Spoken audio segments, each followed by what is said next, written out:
Envelhecer como norma, não como exceção, é uma conquista. Mas a longevidade, quando não amparamos os nossos idosos, se torna difícil e repleta de dores em todos os sentidos. Com a pandemia de coronavírus, o estigma da idade que avança e fragiliza a saúde ganhou contornos quase eugenistas, ou seja, como se a morte de um idoso pudesse ser menos importante do que qualquer outra. Como garantir que essa fase vai chegar com a proteção e o apoio merecidos para aqueles que construíram a nossa história? Hoje o Sala de Convidados debate envelhecimento, mudanças demográficas e pandemia. Política pública que não é posta em prática não é política pública. Não dá. Se compra remédio, falta o leite. O envelhecimento ele é um processo que acompanha toda a nossa vida. Graças a Deus eu passei bem. No Brasil, aproximadamente 7 em cada 10 pessoas que morreram na pandemia são pessoas idosas. Conversando comigo hoje sobre envelhecimento, mudanças demográficas e pandemia. Maria Cristina Hoffmann, psicóloga sanitarista, doutoranda pela UNB, especialista em envelhecimento. Sérgio Pascoal, médico geriatra e associado do Observatório da Longevidade Humana e Envelhecimento. E Marcelo Mori, professor de Biologia do Envelhecimento do Instituto de Biologia da Unicamp.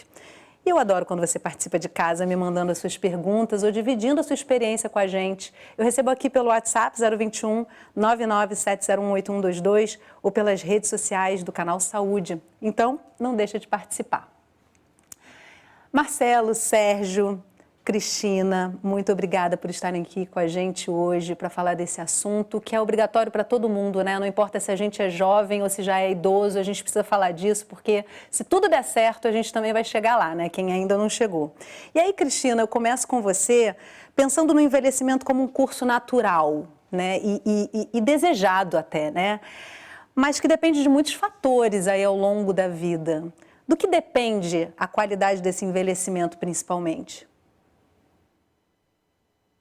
Oi, tudo bom? Obrigada aí pela oportunidade de estar aqui conversando com vocês. Sem dúvida, eu acho que o grande desafio para nós hoje é que esse envelhecimento que tem aumentado cada vez mais no Brasil, ele se dê com qualidade. E para ter qualidade, quando a gente fala de pessoa idosa, a gente precisa falar de muitas coisas, de muitos fatores que vão influenciar nessa nossa manutenção de autonomia, de independência. Acho que essa é uma questão muito importante. Vai passar aí pelos determinantes sociais, pela forma como essa pessoa levou a vida, como se relacionou, é o resultado de um tudo, né, Sérgio? O idoso de hoje não é o mesmo idoso, sem trocadilho aí, não é o mesmo idoso de 20 anos atrás, né? Ou seja, envelhecer hoje é completamente diferente. O que mudou, na sua opinião, principalmente? Sem dúvida, Yasmine. Antes eu queria agradecer ao canal Saúde pelo convite, é ótimo estar aqui junto com Cristina e Marcelo. Mas, de fato, o idoso de hoje mudou muito. Não é o mesmo idoso de 20 anos atrás, como você está dizendo. Além dos tempos terem mudado, as próprias gerações são diferentes. Cada geração é diferente uma da outra. Cada um foi marcada, por exemplo, por algum evento. Não é? Tem um ideal, cada um busca um ideal diferente de geração para outra geração.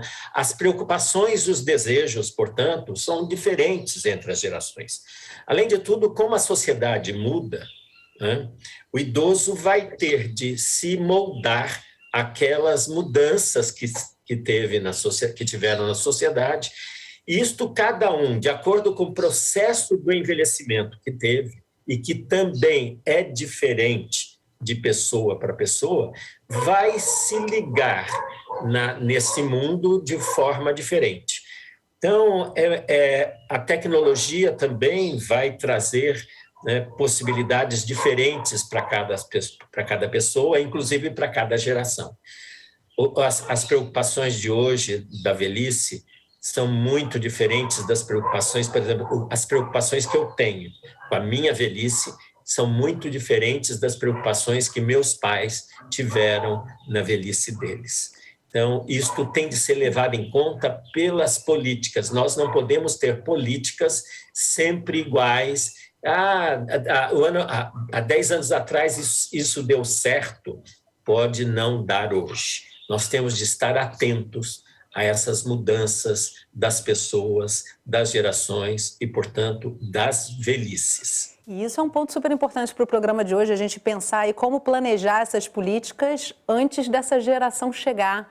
E aí, Marcelo, uma coisa que eu observo, até tem um pouco a ver com essa fala do Sérgio a respeito desse envelhecimento e da vulnerabilidade desse idoso, é que muitas vezes parece que envelhecer necessariamente precisa vir com doenças crônicas, dores, sofrimento físico principalmente, né?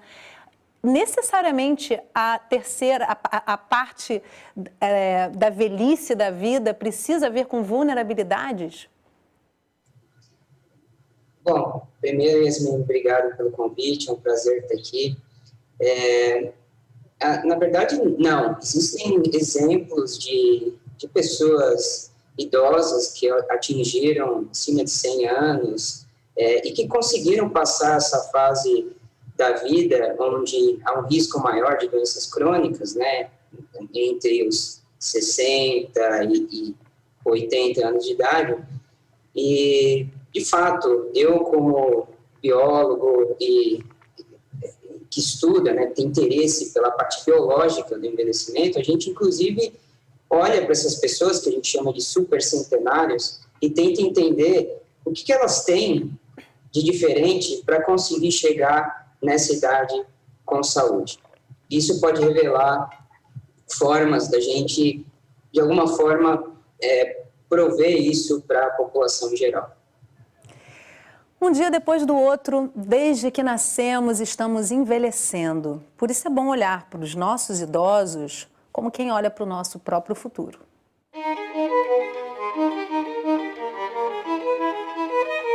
A velhice ela não começa aos 60 anos. Né? O envelhecimento ele é um processo que acompanha toda a nossa vida. Nós, desde que nascemos, de uma certa maneira, já começamos a envelhecer um pouquinho em algumas partes do nosso corpo, né? E isso vai se acentuando ao longo da vida. Então, o envelhecimento ele é o somatório de todo um percurso de vida.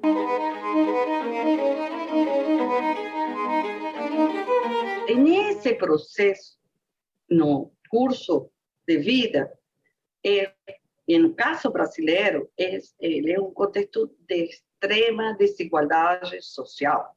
Agora estamos publicando um artigo sobre quem tem direito a envelhecer no Brasil, ela pergunta.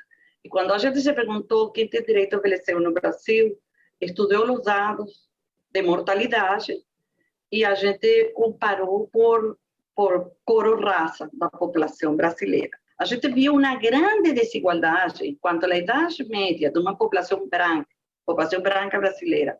A idade média à morte é 72 anos, entre os indígenas 40. Entre a população negra é 60. A causa do aumento da proporção de idosos no Brasil não está atrelado à maior vida do brasileiro. Não. Não, ela é consequência da diminuição da fecundidade, especialmente nos anos 60 e 70.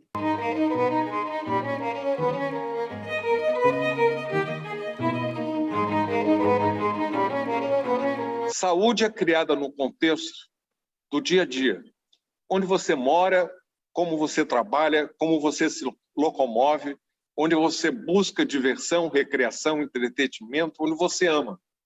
Aí a saúde é criada. Quando isso falha, você vai ter uma vida com problemas de saúde. A população exata de pessoas idosas, na verdade, a gente não sabe.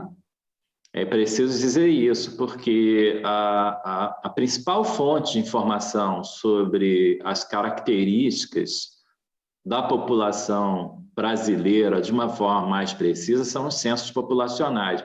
E o último censo populacional realizado foi de 2010. Nós estamos com um déficit de 12 anos, né, na obtenção dessa informação sobre a idade e de um conjunto de outras informações que é fundamental para o planejamento das políticas públicas e diversas ações nos âmbitos do governo e de diversos setores da sociedade.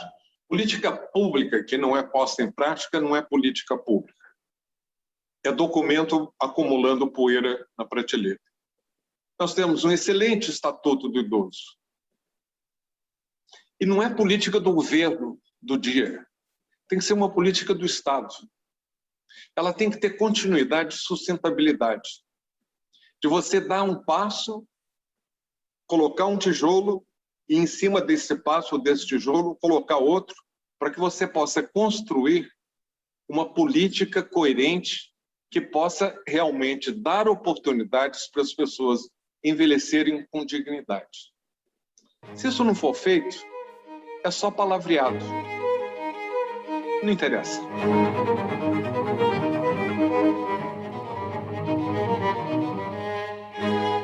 Para quem trabalha na área de saúde do idoso, como eu, que estou nesse campo há mais de 2 décadas, ver tantas pessoas idosas morrendo no intervalo tão curto de tempo é absolutamente inimaginável e é chocante. Tá? A gente, no Brasil, pelas informações que eu tenho, aproximadamente 7 em cada 10 pessoas que morreram na pandemia são pessoas idosas, né? Ou eram pessoas idosas, né? E esse é um dado muito chocante. O Brasil tem o segundo maior número de pessoas mortas no mundo pela pandemia e nós não temos a segunda maior população. Eu acho que a pandemia, ela destampou as mazelas todas. Ela não criou. Ela apenas as deixou aflorar. A desigualdade social, o desemprego, a fome, a falta de sanidade básica. E, claro, destampou também uma epidemia de idadismo que faz com que as pessoas idosas se sintam com vergonha. Vocês são um fardo, vocês estão atrapalhando, sai da frente. Quando chove, as pessoas se molham. Morrer, todo mundo morre, e daí? Isso vai pegando e vai diminuindo a autoestima dessas pessoas que já tiveram uma vida sacrificada, e a perspectiva de curso de vida são as desigualdades e os determinantes sociais da saúde. E aí, por cima disso tudo, você chega a uma idade em que você espera estar amparado e protegido, e é exatamente o inverso. Não é à toa que, virtualmente, 80% das mortes no Brasil foram de pessoas com mais de 60 anos. E você que está em casa, vivenciou essas situações que o nosso entrevistado colocou na matéria, compartilha aqui comigo para a gente trazer para essa conversa, manda um WhatsApp para a gente poder incluir você nesse programa.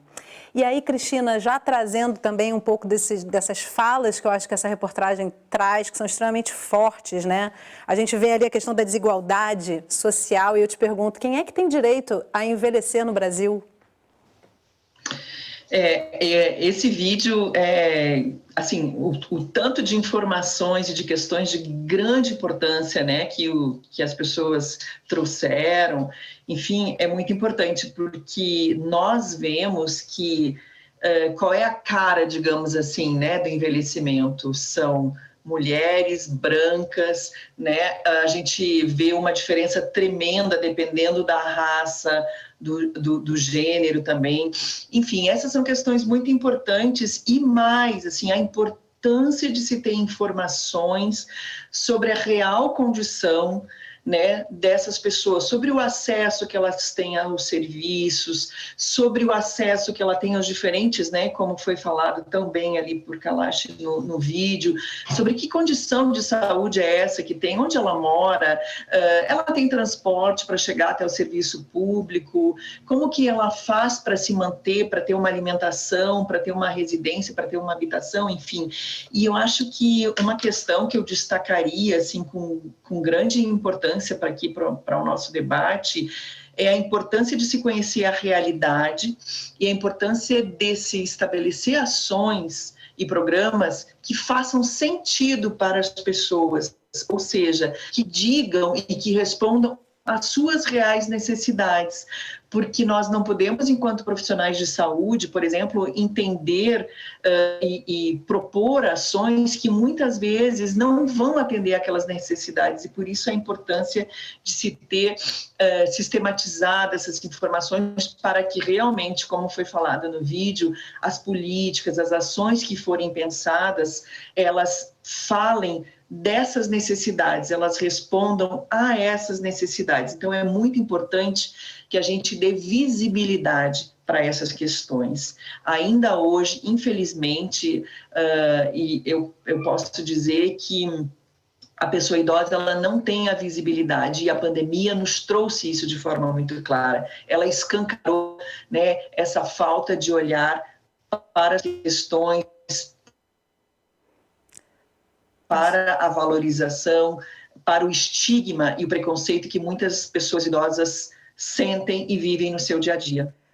Muito forte, né? Também ouvi isso, e muitos idosos reclamaram bastante disso, né, Sérgio, a respeito desse estigma. Agora, trazendo um pouco da sua primeira fala no programa, sobre a questão das políticas públicas, e a Cristina já trouxe aí um pouco do perfil, né? A gente vê também o que foi dito na matéria, né? Que brancos são tem uma expectativa de vida de 72 anos, indígenas 40, negros 60. Sim, há determinantes sociais na perspectiva, na expectativa de vida, isso está claro.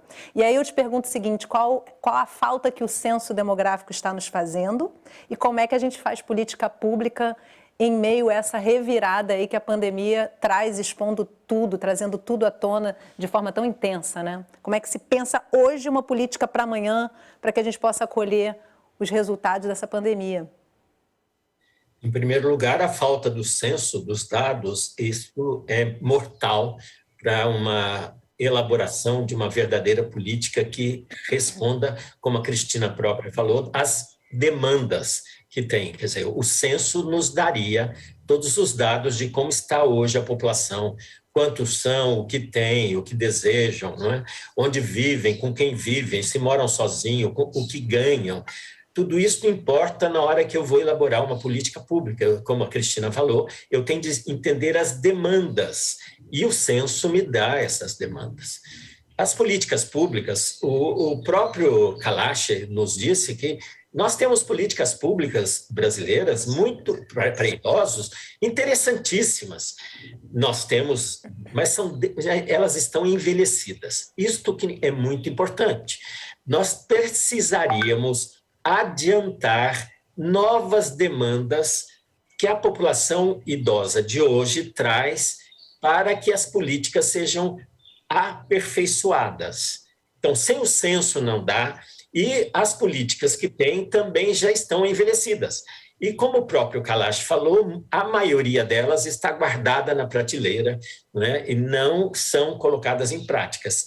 O arcabouço jurídico para a velhice no Brasil é bom, mas está desatualizado, e uma boa parte do que é bom não foi colocado em prática. Por exemplo, falta financiamento para a gente ter essas políticas sendo colocadas no dia a dia, que é o que interessa para as pessoas idosas. Não adianta nada eu ter isso lá belíssimo no estatuto, mas na prática, quando eu vivencio, eu sou vilipendiado na minha dignidade e nos meus direitos. Então, é importante que a gente tenha os dados, que as políticas sejam renovadas, que entrem nas políticas as demandas novas que as políticas antigas não previram. Por exemplo, a questão hoje da questão da diferença que nós temos entre as populações idosas, dada a etnia, a raça, tá certo? O gênero, né? A gente vai precisar aperfeiçoar as políticas com essas diversidades que precisam ser contempladas para a gente ter justiça e dignidade. Além disso, novas demandas, por exemplo, como é que eu faço com pessoas que não têm família e que a política diz que é dever da família cuidar do idoso? Na verdade, é dever da família, do Estado e da sociedade. Só que, atualmente, todo mundo quer jogar em cima da família. uma política pública. E aí, ao invés de um tripé, a gente tem um saci pererê, em cima de uma família que mudou. E que eu preciso, então, ter políticas, por exemplo, como que eu vou cuidar de idosos que moram sozinhos e que estão ficando com deficiência? Que família? Ele pode até ter 1 ou 2 filhos hoje, mas pode ter brigado com esses filhos. Esses filhos podem morar em outro país, em outra cidade.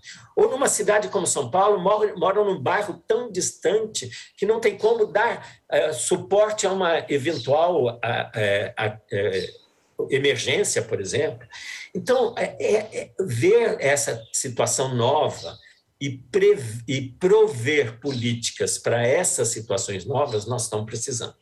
Então, eu faço um apelo aqui aos legisladores, aos planejadores, aos políticos, para que eles façam um olhar atual sobre a realidade da velhice hoje e que a pandemia escancarou a desigualdade, principalmente de negros e de mulheres, tá certo? Frente ao desemprego que já tinha, que olhem a realidade da velhice de hoje e não só financiem políticas que já são tradicionais, mas que estão precisando ser disseminadas pelo Brasil, tá certo? Muitos são exemplos locais e, além disso, financiem novas políticas, criatividade e que tem de ter um olhar regional. Num país continental como o Brasil, não posso fazer uma política e dizer é assim que tem de acontecer em todos os lugares. Não, nós temos de fazer as diretrizes gerais de uma política e as adaptações que cada região desse imenso território vai precisar oferecer a seus habitantes. Então, é muito importante que, daqui para frente, haja um olhar diferenciado para a velhice nesse país, porque seremos, em poucos anos, a estrutura etária do Brasil terá a sua maioria de pessoas idosas. Então, as políticas vão ter de acompanhar estas diferenças que estão aparecendo em relação ao tempo, as novas demandas e essa população imensa que daqui a pouco será a maioria na estrutura etária do Brasil.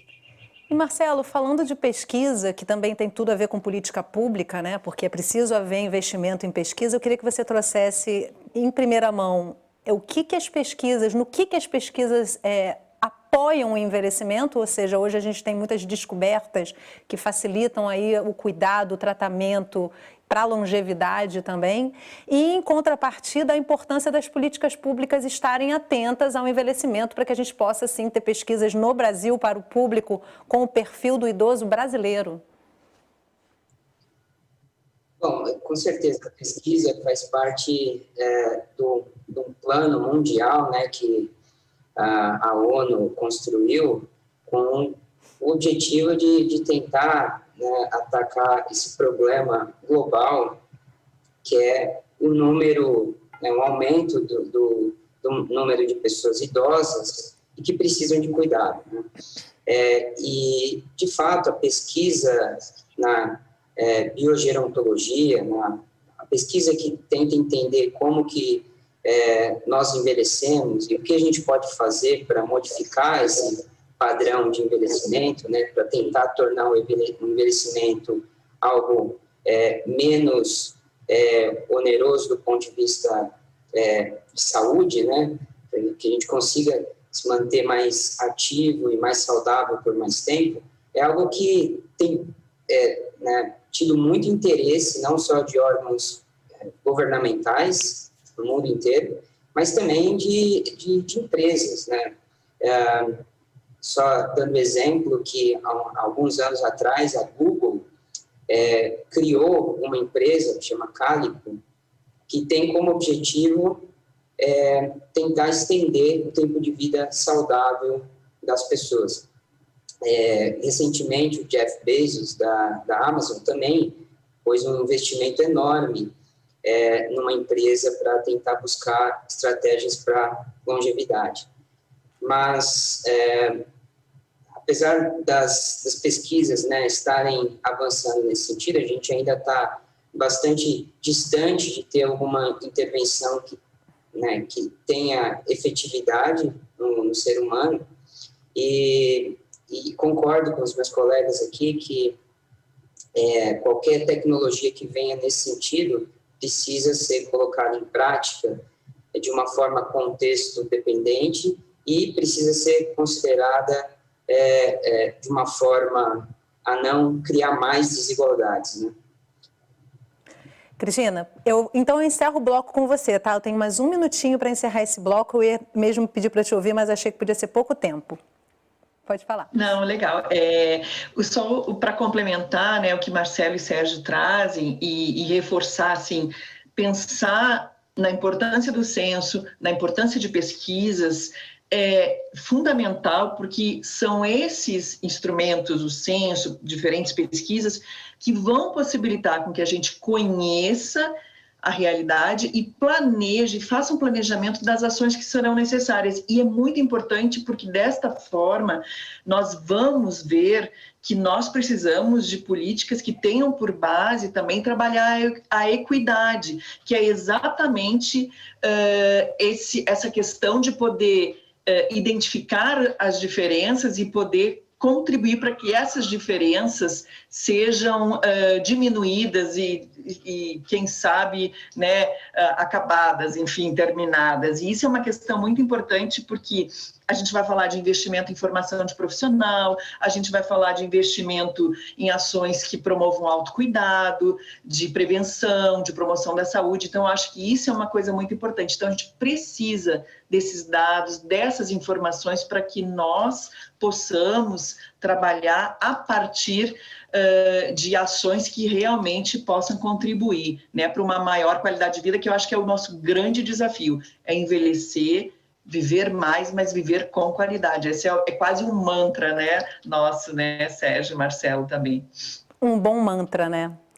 Bom, no próximo bloco, os desafios de se viver a velhice em meio à pandemia. A gente volta já, não sai daí.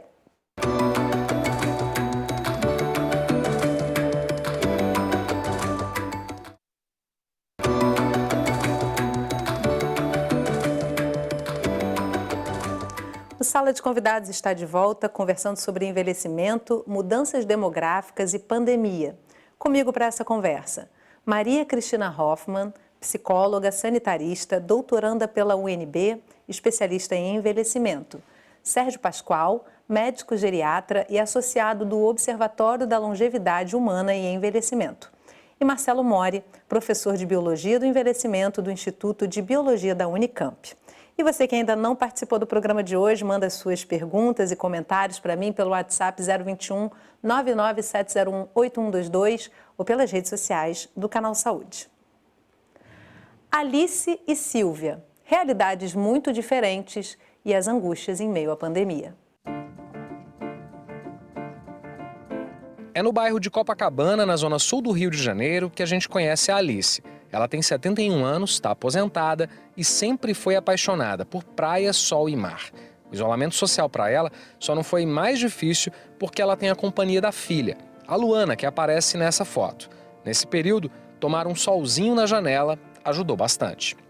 Eu até que fiquei bem, sabe? Eu que gosto muito de sair, de passear, de andar no meu calçadão. Fiquei 4 meses direto em casa. A partir do 4º mês, comecei a sair aos pouquinhos, ainda com aquele medo, meio insegura, porque todo mundo fica. Eu fiquei muito para poder botar o pé na rua de novo. Mas aos pouquinhos eu fui chegando lá. Estou aqui, eu acostumei até com a situação, mas fiz exatamente o que pediram para fazer. Ela sempre curtiu as redes sociais. Assim, ela conseguiu manter contato com os amigos e familiares. A gente sente falta, muita falta, né? Mas aí a gente estava se comunicando, o celular é para isso, a gente vai se comunicando, a internet está aí, a gente vai se virando.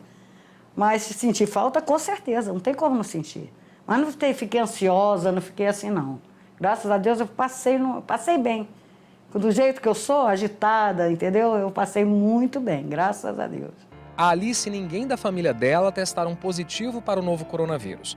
Ela conta que seguiram os protocolos, mas além de ter que se adaptar a uma nova rotina, ela viu que o orçamento também ficou ainda mais apertado. Acho que ficou pesado para todo mundo, mas para quem é aposentado, a gente não tem aumento quase nenhum e as coisas estão caríssimas. Nossa Senhora, né? A gente não sabe para onde correr. A gente vai se virando daqui, dali, vai diminuindo alguma coisa, substituindo outras e assim a gente vai vivendo. Alguns remédios até nem dá mais para comprar, a verdade é essa.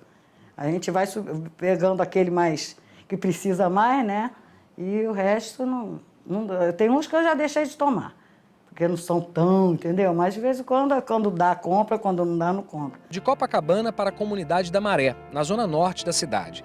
Essa é a barraca da Silvia. Ela tem 76 anos e trabalha vendendo temperos. Tem de todos os tipos. Ela ressalta que, mesmo aposentada, não tem como parar de trabalhar. Ainda mais agora. As contas ficaram ainda mais altas na pandemia. Não dá. Não dá. Se compra remédio, falta o leite. Ainda mais agora. Se falta o leite, falta o pão. Aí eu tenho que vir, que se cair 10, 15 reais, já dá para ir tinteando. 15 ou 20 reais por dia. Mas hoje mesmo, por exemplo, eu só arrecadei 4 reais, ainda está ali. Então eu venho para cá, me distraio, vendo meu alhozinho, vendo uma cebolinha, uma abobrinha e vai indo. É o que eu posso fazer. Silvia até conseguiu fazer isolamento, mas só no comecinho. Ela tem 3 filhos e perdeu as contas de quantos netos, bisnetos e tataranetos tem. Mesmo assim, ela mora sozinha e quando ficou doente, foi para a casa da filha. Eu fiquei isoladíssima com medo dessa doença me pegar. E ela me pegou. Aí, nessa época, quando eu vi que eu estava ficando muito ruim, eu fui para a casa da minha filha, em Pedra de Guaratiba. Quando eu cheguei lá, eu fui para ficar até uns 15 dias. Mas eu não consegui. Eu estava dando muito trabalho a eles e eu resolvi vir embora. Apesar de estar sempre alegre, ela não consegue ficar muito tempo em pé. Ela tem sequelas de um AVC.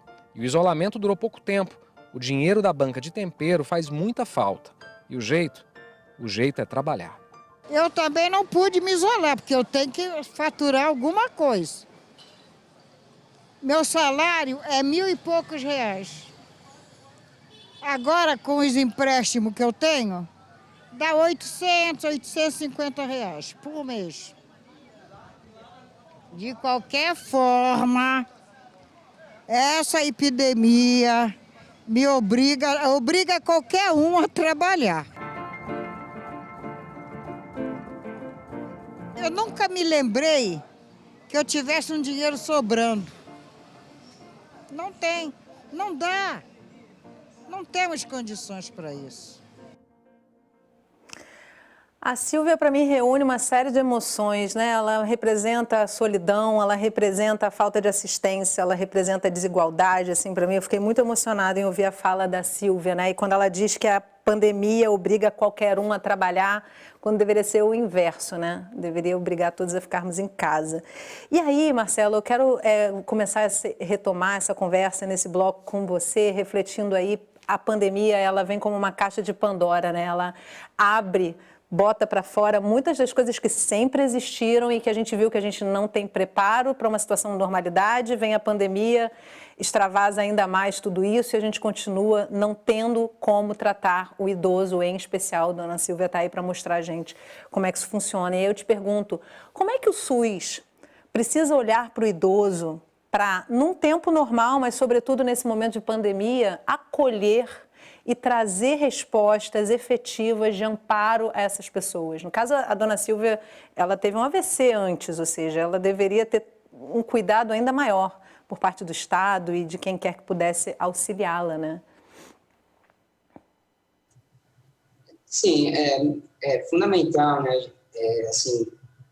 A gente tem um sistema de saúde público, né, o SUS, que se mostrou nessa pandemia fundamental, né, e a gente tem que defendê-lo sempre, e de fato a gente precisa utilizar esse sistema, né, para ser o mais inclusivo possível, né, para oferecer um bem-estar para a população em geral em particular do idoso, que é vulnerável e que precisa ter acesso aos...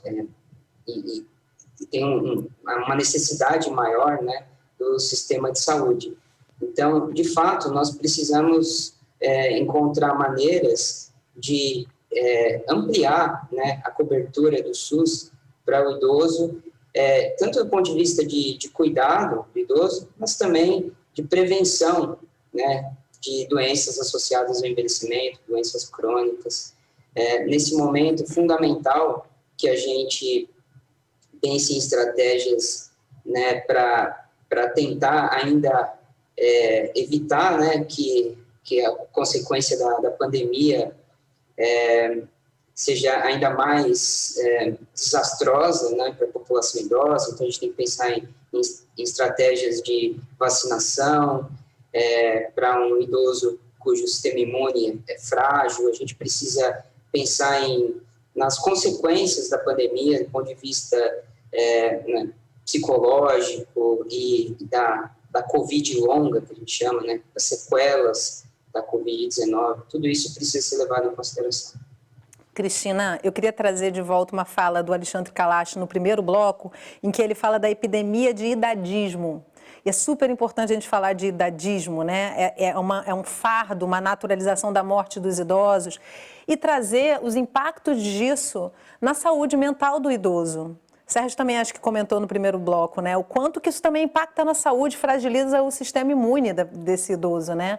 E como é que o SUS pode, no meio de tantas demandas, olhar para isso e poder tratar disso, né? Nesse nível de saúde, de acesso universal à saúde.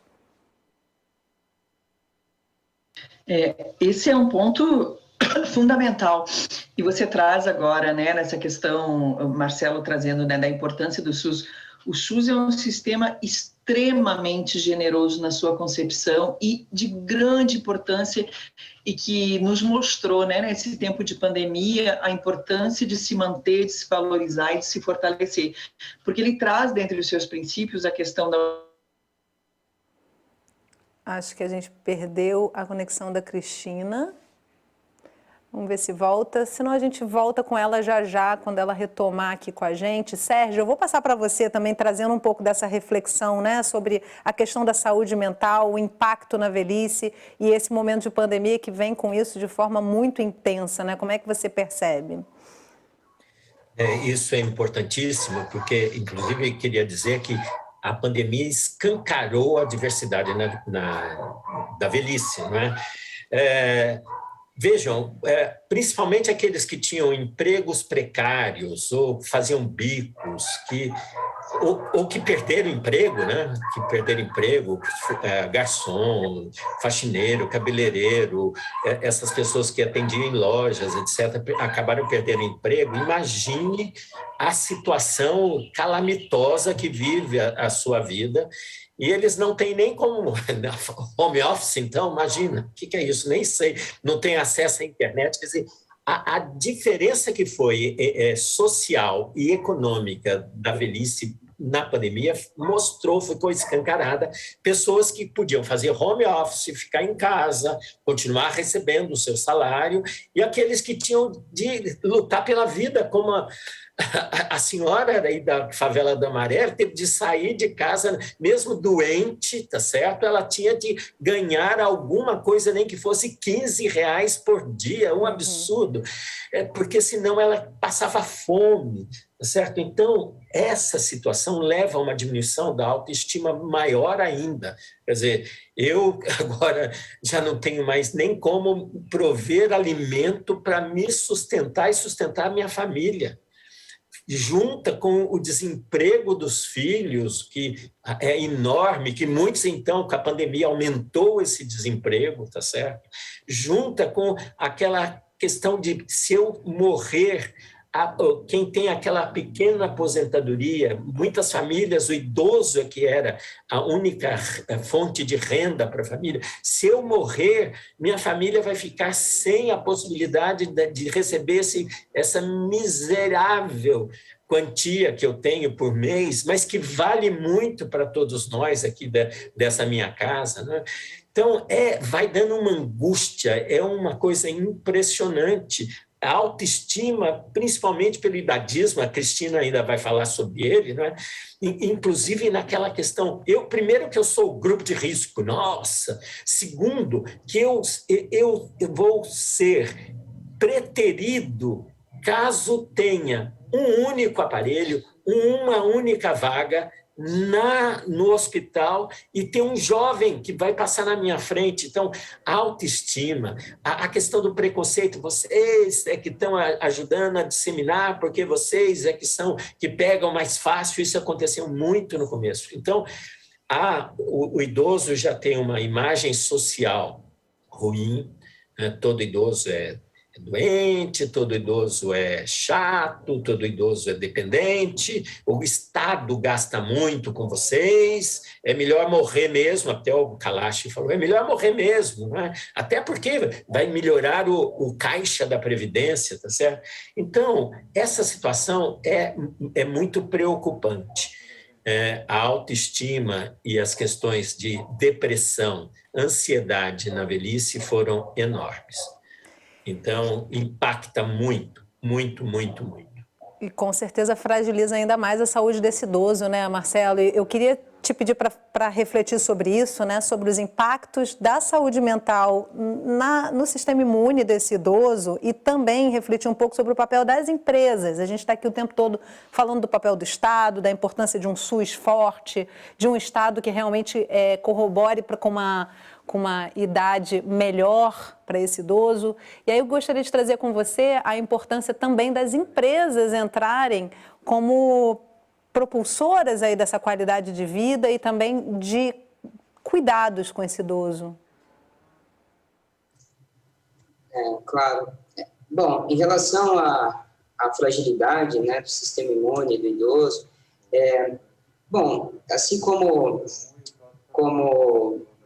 se a gente pensar na memória, né, do idoso, que tende a se esvair e a gente tem um maior risco de doenças associadas, por exemplo, à neurodegeneração, Alzheimer, o sistema imune do idoso também, ele acaba se tornando cada vez mais prejudicado com a idade e acaba também sendo prejudicada a memória imunológica. Nosso sistema imune, ele também adquire uma memória. Essa memória, por exemplo, é adquirida a partir de uma vacina. A vacina nada mais é do que uma exposição a uma parte do vírus ou o vírus inteiro inativado para que a gente consiga treinar o nosso sistema imune a lembrar daquele vírus da próxima vez que a gente for infectado. E o idoso, ele tem uma memória imunológica um pouco mais frágil, né? E isso faz com que esses idosos sejam mais suscetíveis, né, a terem a doença mesmo depois de algumas doses da vacina. Então, é fundamental que a gente pense em como a gente vai manter, né, o programa de vacinação para esses idosos e também olhar para formas de melhorar a resposta imunológica do idoso, né? Em relação a empresas que você perguntou, é fundamental, como eu disse, né, anteriormente, existem empresas enormes no mundo inteiro e um ramo de empresas de biotecnologia que vem para essa área de envelhecimento, de rejuvenescimento, de longevidade, porque existe um interesse não só mundial nisso, né, mas existe um interesse econômico grande, né? Então, é fundamental que aqui no Brasil também a gente consiga atrair recursos de empresas para investimento na saúde do idoso, em tecnologias para promover longevidade de uma forma saudável. Então, é importante que isso aconteça no Brasil, porque não só isso vai ser importante para a gente conseguir soluções para o envelhecimento, mas também vai ter um benefício econômico para essas empresas e para o país. Cristina, que bom que a gente conseguiu de volta a sua conexão, que bom, bem-vinda de volta. Olha só, eu queria refletir aqui, trazer uma fala da Silvia, que também me chamou muita atenção, da dona Silvia, né? Ela disse que ela teve Covid e foi para a casa da filha, ou seja, uma senhora que já tem sequelas, pequenas sequelas de AVC e que tem a Covid e vai para a casa da filha, né? E aí ela diz assim, eu estava dando muito trabalho. Lógico que a gente não sabe como é que foi essa relação com essa família, ela foi acolhida, né, pelo que ela diz ali, ela é acolhida e ela mesma se sente dando muito trabalho. E aí eu queria trazer com você uma reflexão sobre essas relações de cuidado com o idoso, né, família e sociedade, e também um pouco daquilo que o Sérgio trouxe, de que é um tripé, né, e que de repente se conta somente com a família. Nesse momento isso fica ainda mais gravoso, né? Com certeza. Então, realmente a minha internet caiu aqui, mas como a gente estava conversando antes, eu acho que essa é uma questão muito importante e principalmente, e o que eu queria falar antes também, é da importância também de nós identificarmos que tem uma diferença entre o isolamento social e o isolamento afetivo. O isolamento social, ele não obriga necessariamente a vivenciarmos um isolamento afetivo. A gente sabe que o isolamento é necessário, é importante, é recomendado, mas é muito importante que também se busque formas de manter essa relação viva, essa relação afetiva viva, seja a partir de uma ligação telefônica, a partir de uma chamada de vídeo. Hoje a gente tem a tecnologia, né, com tantas possibilidades e que a gente possa usar também a nosso favor. A gente sabe que nem todas as pessoas talvez tenham o acesso, mas às vezes é uma ligação telefônica, é uma chamada de vídeo, é uma conversa, e isso vai nos dar a condição de nos alimentar afetivamente, e é muito importante que isso ocorra.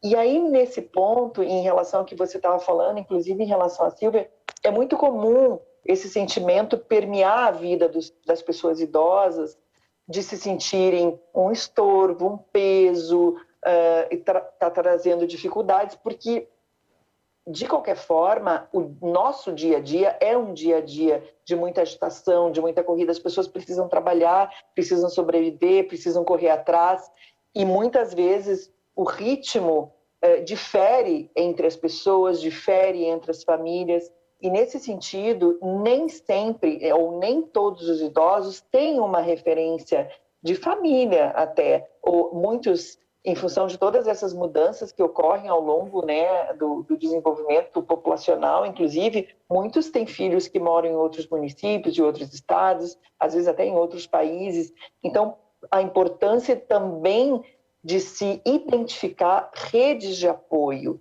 não só de integrantes da família, mas do seu condomínio, do seu bairro, da sua comunidade, às vezes da igreja que você faz parte, do grupo cultural que você identifica, e estabelecer redes de apoio social, familiar, para que você mantenha e tenha com quem contar. Realmente, como você falou, o grande peso, grande responsabilidade ainda está sobre as famílias.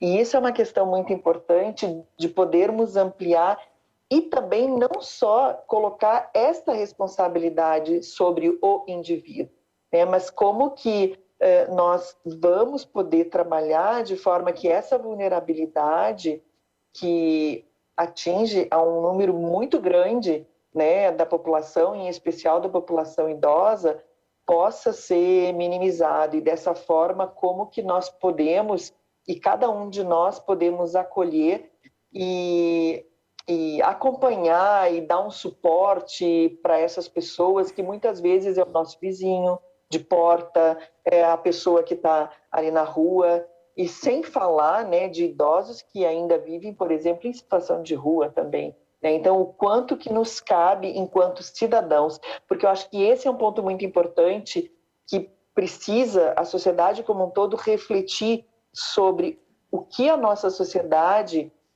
reserva aos idosos, que papel é esse, que espaço é esse que nós reservamos as pessoas idosas e como que nós podemos também mudar esse cenário, o que nos cabe a cada um de nós neste cenário. Ou até o que a gente está reservando para o nosso futuro, né? Porque chegaremos nesse lugar também e se a gente não olhar para isso agora, não esperemos que no futuro alguém olhe por nós, né? Marcela, a gente está caminhando para o final do programa e aí, sem tirar aí de toda essa discussão que a gente valorizou muito nesse programa e sempre valorizamos aqui no Canal Saúde, a importância das proteções sociais, da presença do Estado para poder tornar mais leve, né, essa vivência, eu queria trazer com você já para a gente caminhar para o final do programa a importância também de se pensar na capacidade funcional desse idoso, porque isso também é olhar por ele, né? Ele se sentir útil, se sentir pleno, saber que, na verdade, a vida não se encerra num momento de aposentadoria ou num determinado momento social definido, né? Como é que se equilibra isso? Trabalhar essa funcionalidade e, ao mesmo tempo, amparar dentro da necessidade de cada um. Eu acho que é fundamental políticas de prevenção, né, de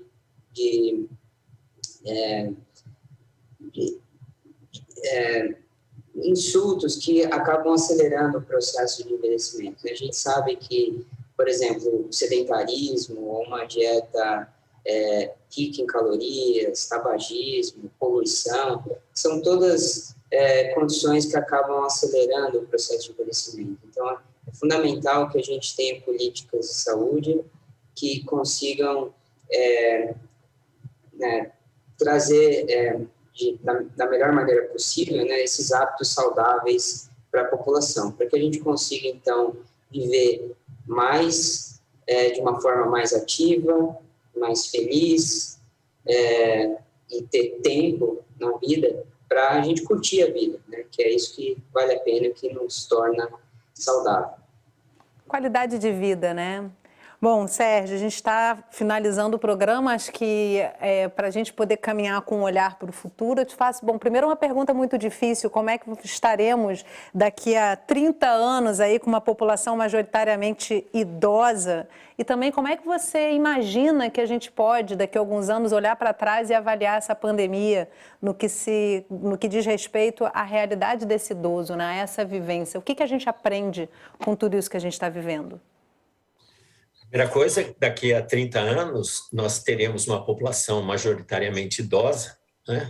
E teremos dentro dessa população idosa os very old, os octogenários, os nonagenários, que é a população que mais cresce dentro da população idosa. Então, o que o Marcelo falou é fundamental, para a gente chegar lá bem, né, para ter esse envelhecimento saudável. Aliás, estamos na década do envelhecimento saudável da OMS. Uma das funções é isso que você mesma, Yasmine, colocou, que é a capacidade funcional. Nós temos de transformar a velhice num tempo em que as pessoas sejam capazes de ser partícipes de toda a sociedade nas 3 grandes dimensões da nossa vida. No físico, então nós temos de ter uma capacidade física muito boa, cognitiva, vai junto. No psíquico, tá certo? Principalmente frente às mudanças dessa pandemia, tudo que está trazendo de idadismo, de angústia, né? De perda, de morte de parentes, até de filhos, etc. Todas essas questões psicológicas, nós vamos ter de ter uma capacidade psicológica boa para as pessoas idosas e uma capacidade social, em que eles continuem a participar do desenvolvimento da sociedade e contribuir de forma positiva. Então, uma das coisas é isto, quer dizer, as políticas vão, até retomando aquilo que eu falei, as políticas têm de pensar nessas novas coisas. E, olhando para trás, eu espero que daqui a 30 anos a gente olhe para trás e fique satisfeito com que os políticos, com que a sociedade, olhando toda essa transformação que nós estamos vivendo hoje com essa pandemia, vai proporcionar à nossa sociedade, aos cidadãos que estão envelhecendo e que serão idosos no futuro, uma velhice com a melhor qualidade de vida possível. Eu espero que chegar daqui a 30 anos, olhar para trás e falar, valeu a pena, porque nós conseguimos melhorar a condição de vida e de saúde dessa população que envelheceu. Muito bom ouvir essa sua fala final, Sérgio. Eu acho que é inspirador. A gente precisa realmente valorizar esse conhecimento, essa sabedoria que todo idoso traz em si, mesmo com todas as complexidades da relação. É bom a gente avaliar, né, o que a gente traz dessa relação e poder qualificar essa pessoa que trouxe a gente até aqui. Na verdade é isso, né? Os idosos que passaram e que estão nos trouxeram até aqui. E a gente precisa valorizar, acima de tudo, isso. E olha, hoje é o Dia Internacional do Idoso, mas não é só hoje não, é todo dia. Então, qualifica esse idoso. Você já deu um carinho, um afeto, já entrou em contato com um idoso que você tem apreço essa semana? Faça isso todo dia, a gente nunca sabe o dia de amanhã. E independente disso, né, vale sempre a pena ser afetuoso com quem trouxe a gente até aqui. Obrigada a você que acompanhou o programa de hoje. Se você quiser compartilhar essa conversa, entra no site do Canal Saúde, lá você vai encontrar um acervo com toda a nossa programação. E não esquece que toda semana a gente tem um assunto relevante para dividir com você. Então eu te espero no próximo programa. Até lá!